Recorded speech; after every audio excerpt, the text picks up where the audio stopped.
Okay, welcome back to Bill's Kitchen. Cooking with Bill, Brisket's Kitchen. Willkommen, bienvenue. Wie geht's? We're going to be doing German Bretzels. Now, yes, I said Bretzel, not Pretzel, because that's what they call them over in Germany.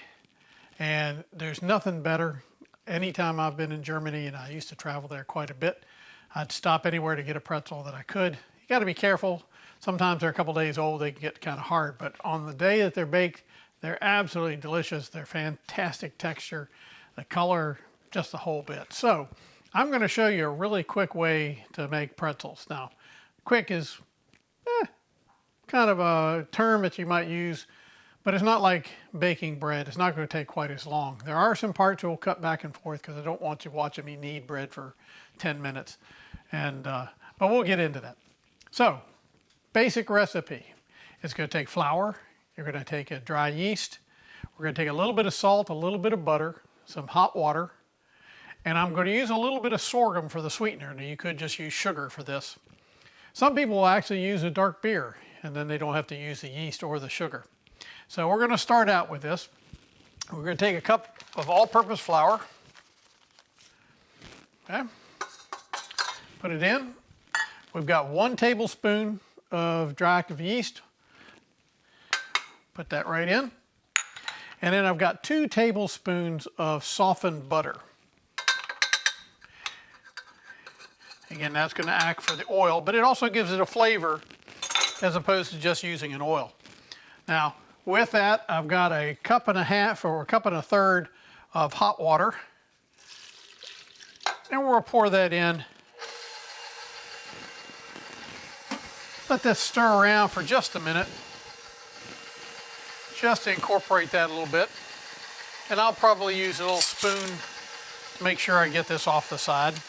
Because you're not really doing anything but getting that flour and that yeast to talk to this. I want to put a little bit of sorghum in there.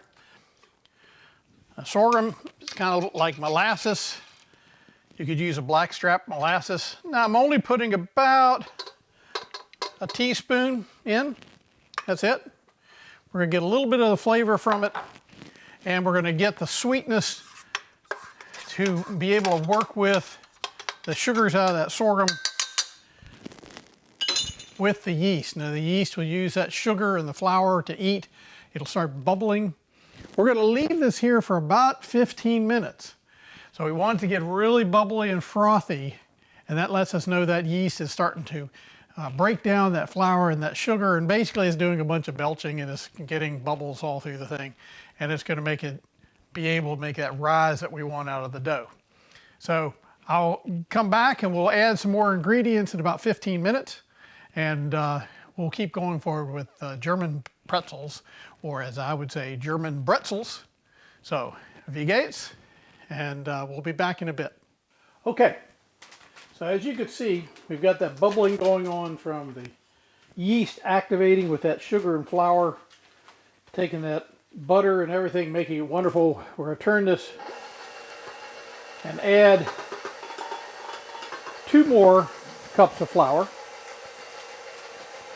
Now this is just an all-purpose flour. Doesn't have to be bread flour or wheat flour.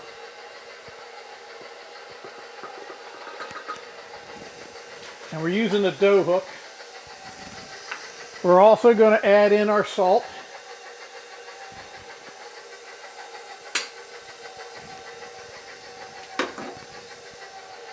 And as this incorporates it together, it'll get it to become the dough that you're hoping to have. But we're going to put it out on the countertop here.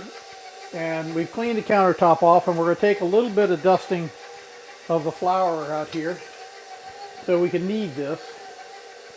Now, if you watched one of my previous videos, I did a bread that was a no-knead bread. Well, this is a knead bread. And the reason we're doing that, we want to tighten up all that gluten. We want to get it to have that fibrous, chewy nature, so that when you break into that pretzel, when they get the crunch on the outside, you're also getting that chewy, soft inside. Now, I will say that's one thing when you're using regular bread flour, you don't have it go dry as fast, so it may last a few more days. if you're using the all-purpose flour, which they typically make pretzels with, it's going to get pretty hard by the second and third day. So they're not quite as good on subsequent days. They're always good when they come out of the oven though. And I've used these for Deb and myself when we've had parties, and they're barely getting off the tray out of the oven before people are grabbing these and trying to eat them. Especially my grandson Daniel, who I think has asbestos fingers because he reaches in at the beginning. Now what you're going to have, we're going to take this dough hook off here. Now if you don't have a dough hook, you could do this manually just using a spoon and working it. I mean, people have done this for years where they didn't have all the tools, but if you do have the tools, it's nice to use them. So basically we have a little ball of dough here, and to knead it, you're going to work it in, and you can get out all your aggressions for the day, or the week, or the month. Or if you're like me, I'm not really having much aggressions because I'm enjoying this time because I'm able to cook with you guys, share food with people. So what I'm going to do is I'm going to be working this, and all I'm doing is I'm turning it in on itself, pressing into the center, flouring as needed. Because what you want this to do is you want it to be elastic, but not sticky. If it's sticky, you need to add some more flour. And basically you just keep doing this. So I'm going to do this for about another 10 minutes or so. And then we'll come back and I'll show you the rest of this. So I'm going to keep kneading.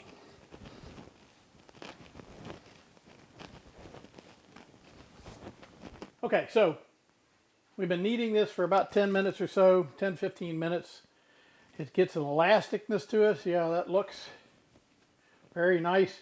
We're going to cut this into 6 pieces. Now the easiest way to do that is if you have one of these cutters, they're very nice.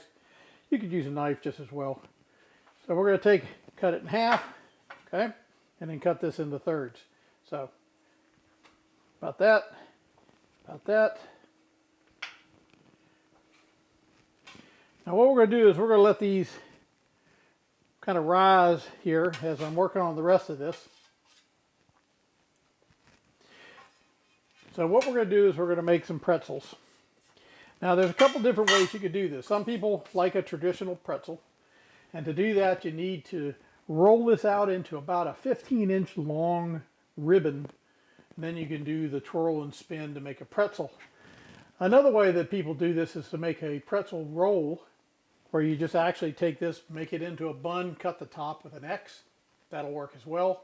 Or the third way is you can do a rope and then braid it along itself and make a braided like hot dog bun. And for bratwurst, any kind of brat at all is excellent.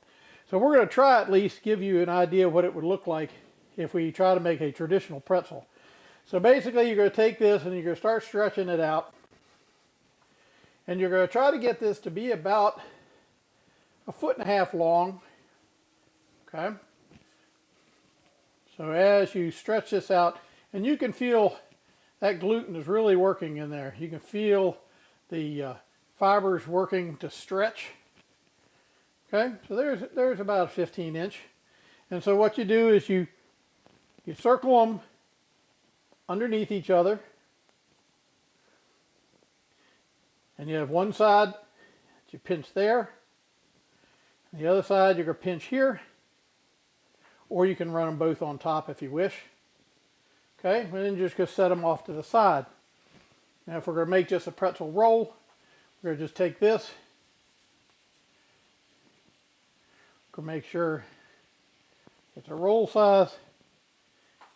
Put it down, it's ready to go. And then the last kind that we did, very similar to the first one. And again, if you really want to make this a traditional pretzel, you're going to make sure that that rope is pretty equal in size all the way, and you're probably going to stretch it out so that you don't have much space in between all the curls that you're doing. Some of the pretzels that you'll get in Germany, they were probably about a 3-foot roll. So we're going to take this, start at the top, to start twisting. We're twisted all the way down to the end. We get down to the end, we just pinch it at the end, And there is a twisted pretzel. Now, what I'm going to do now is I'm going to take 3 tablespoons of baking soda. Now, in Germany and a lot of places, they use what's called a kitchen or baker's lye, kind of like the lye that you use to clean floors and all that kind of stuff, but they have a food grade version of lye that they use.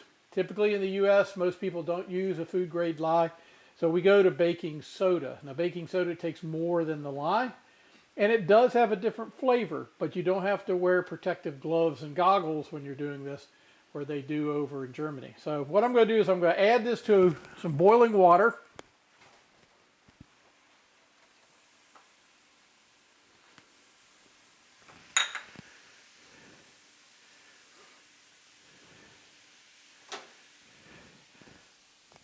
I'm now turning off the heat.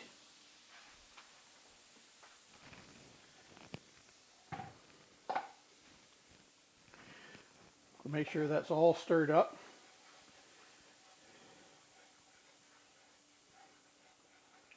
And once we've got that all stirred up, what we're going to do is we're going to take our pretzels.